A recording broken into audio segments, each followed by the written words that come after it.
Hey team, for this week's exercise of the week, we have the three-way kneeling lunge. This setup is a foundation for a ton of powerful exercises that can really transform the way that you or your clients move. Common reasons for programming this might be working on hip stability, working on hip mobility, gait mechanics, foot mechanics in the lead leg, and also glute activation, to name a few. There really are endless ways to tweak this. So we're just going to do the foundations today, and then in many future exercises of the week, I think we're going to go through the variations to work on specific components that we might want to. So in this basic matrix, we want to set up stacked, so head over shoulder, shoulder over hip, hip over knee, and you can be toe down or toe back on the back leg. So if your toe's on the floor, we call that toe down, or toe back, toe pointing towards the back wall. If you go toe down, that emphasizes the back legs force into the ground a little bit more and will intensify a stretch if you're looking at the back leg. So for most people, it doesn't matter too much for most circumstances, and comfort should be the main thing. But if you're working on something specific, you may want to tweak whether it's toe down or toe back.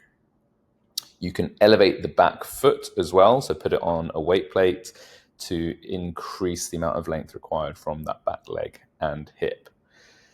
So once you're in that stacked position, if you want to emphasize the posterior chain more, a little bit of forward leaning of the torso is okay.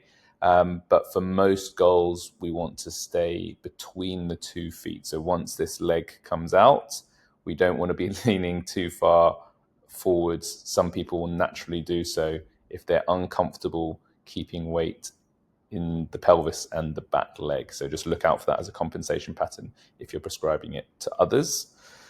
What we want for this is nice, controlled, smooth lunges. So sometimes I'll often say to my mentees, how you get there is almost as important as where you go.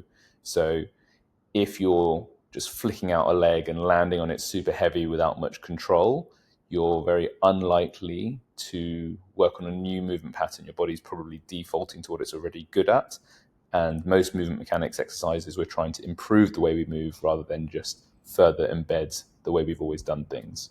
So nice and smooth. One of the tweaks, which we might as well talk about now, if we're working on hip stability in the kneeling leg, we can add in hovers. So not actually landing this knee when we come back to center. So just staying on that one knee, probably with toe down to start with for sure, and then going into the next lunge out to the side or rotating.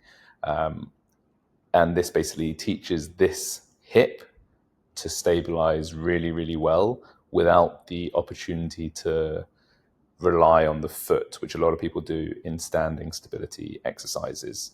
Give it a try. It's very tough, so it's okay to use hand support, PVC, or hand on the wall, hand on the box, something like that. But you'll get a really strong hip stability stimulus there. Once you've got the basic movements down, so I was just finishing a point on how you get there. This is particularly important for the transverse plane lunge. A lot of people will just do a side lunge with a toe out. We really want to emphasize the rotation of how we get there. Let me see if I can show you that a little bit better. This is actually not the best rep, so I'm going to contradict myself here. So when we do the rotating lunge, either in the lunge matrix or in the kneeling lunge matrix, we really want to emphasize the rotating out component of the movement to train that transverse plane as much as possible.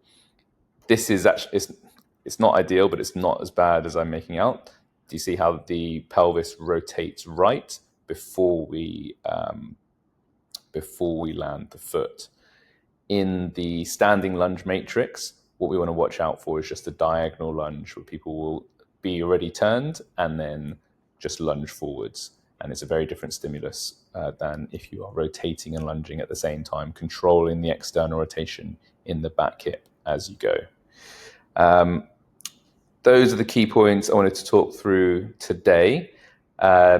Feel free to upload a video of yourself trying a version of this into our school community. We're always going to give you feedback and improvement points, you or your clients, or as someone has already done your CrossFit class doing the exercise of the week. We love to see that.